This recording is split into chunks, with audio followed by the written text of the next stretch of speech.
Bonjour, cours de français. Nous continuons avec le passé composé avec le verbe avoir. Je pense qu'il faut un petit exercice encore pour se remettre bien en forme sur ce sujet qui est très intéressant. Bien, alors je vous cite une petite histoire. Une histoire de nos amis. Voilà, situation. Antoine est parti voir sa famille au Pays Basque et il est allé chercher des vieilles photos d'Andaï et du coin frontière avec l'Espagne notamment. Car lui, ça lui rappelle son enfance. Il a écrit plusieurs messages à ses copains. Marie-France, salut! J'ai reçu un message d'Antoine et il me dit que cette semaine, il n'a pas trouvé les photos souhaitées du vieux pont qui reliait autrefois la France à l'Espagne. Il m'a demandé si on pouvait jeter un coup d'œil chez les bouquinistes installés sur la Seine.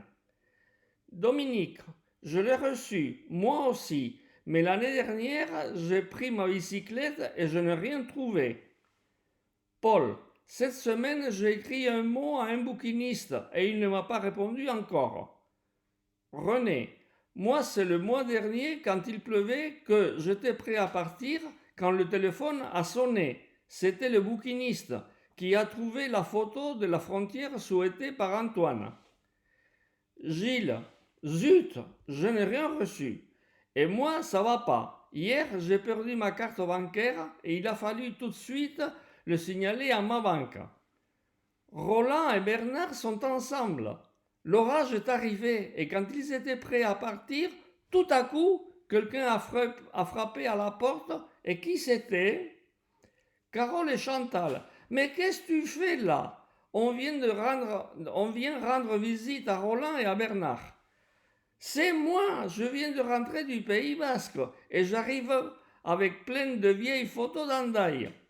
Carole et Chantal, Antoine, tu aurais pu nous avertir quand même. Voilà la petite histoire. Je pense que ça vous a plu. Après, il y aura la traduction en espagnol. Alors, en espagnol, attention, parce que le passé composé va se transformer sur un passé simple ou passé indéfini.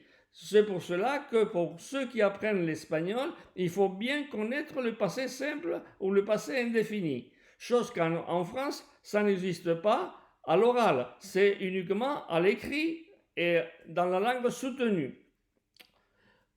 Au revoir et à bientôt.